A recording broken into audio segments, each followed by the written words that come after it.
¿Cómo estamos, ahorradores? En anteriores vídeos hemos visto qué es el SP500 y por qué lo considero una de las mejores vías para invertir nuestros ahorros. También os he comentado que las dos principales vías para invertir en el SP500 son los fondos indexados y los ETFs. Pero en este vídeo voy a deciros cuál de las dos maneras es la que más me gusta y por qué. Para hacer la comparativa voy a tener en cuenta tres variables. Los costes, cuando compramos algo tenemos que ver cuánto nos cuesta.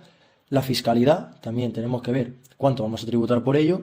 Y por último, como estamos hablando de inversión, es muy importante también la rentabilidad. En cuanto a costes, por lo que he visto en MyInvestor, las comisiones de las aportaciones a los fondos indexados no llegan al 0,2%, mientras que en DeGiro, la compra de cada operación que hagas de un ETF te va a cobrar de comisión 1 euro. Para que este 0,2% represente 1 euro de comisión, tendrías que hacer aportaciones de 500 euros, las cuales la veo algo altas para los salarios medios en España.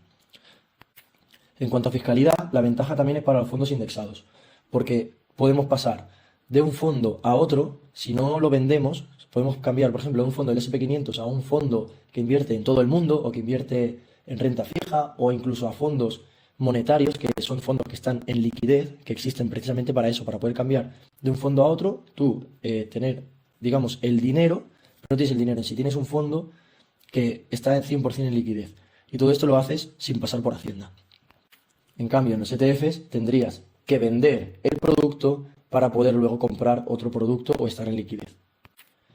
Y para la rentabilidad, os voy a enseñar ahora un ejemplo numérico en el que se puede ver por qué también recomiendo los fondos indexados en vez de los ETFs, ya que el principal problema que le veo a los ETFs es que al funcionar como una acción, tú no puedes comprar una fracción del ETF. Entonces, si pongamos que invertimos en un ETF del SP500 que cuesta 70 euros cada participación y vamos a invertir 150 euros al mes, pues podremos comprar dos participaciones con esos 150 y 10 euros se nos van a quedar en liquidez, por lo cual no van a estar siendo invertidos en ese momento.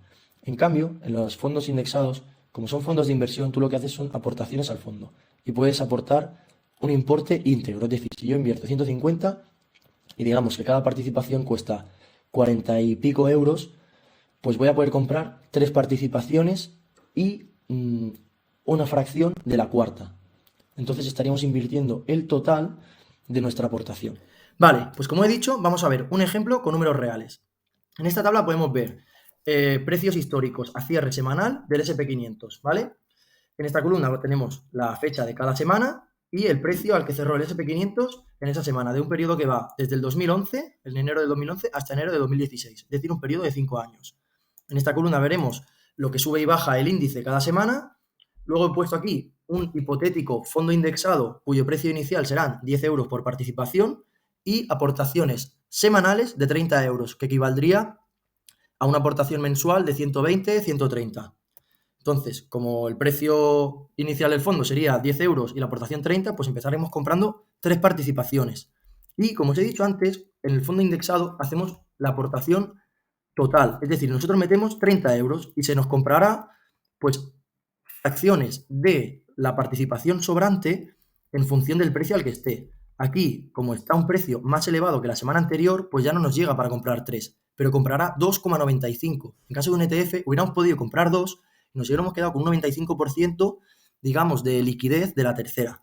Pero de esta manera no.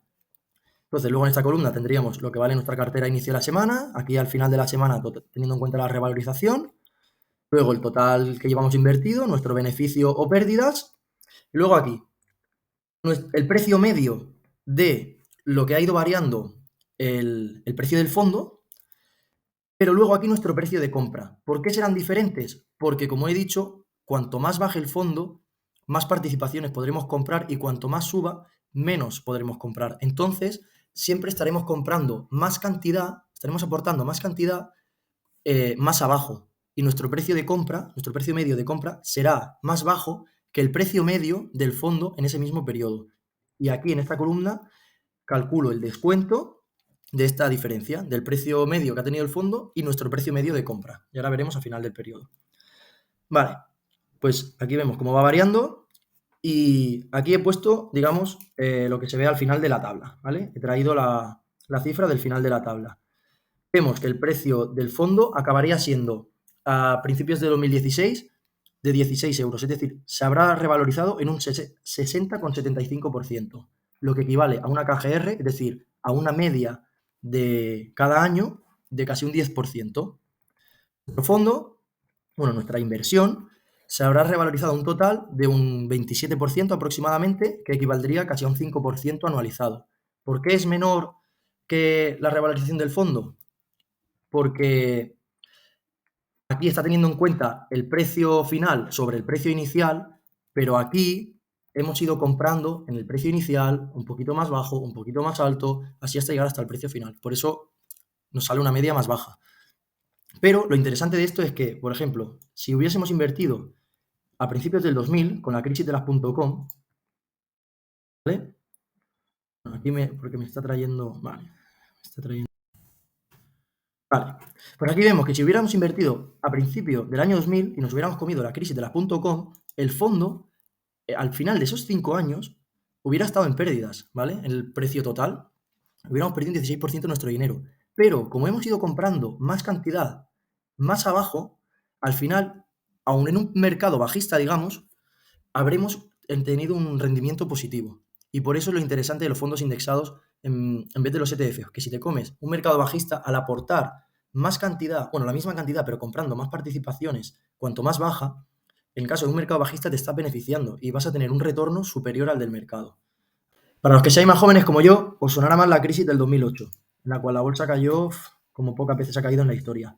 Y si vemos, en el periodo que va de 2008 a 2013, también para coger otro periodo de 5 años, pues podemos ver que el precio del fondo prácticamente seguiría igual que al inicio de nuestra inversión, ¿vale? Empieza en 10 y acaba en 2013 al 10,13, porque claro, está en medio de ese periodo toda la gran crisis financiera, pero nuestra inversión, al haber ido aportando más y más dinero a medida que bajaba, habría tenido un rendimiento del 25% casi un 5% al año. Estamos hablando de uno de los mercados bajistas más fuertes de la historia y nuestra inversión habría tenido ganancias. Pues este es el principal motivo por el cual yo recomiendo los fondos indexados para invertir en S&P 500. Muchas gracias y hasta el próximo vídeo.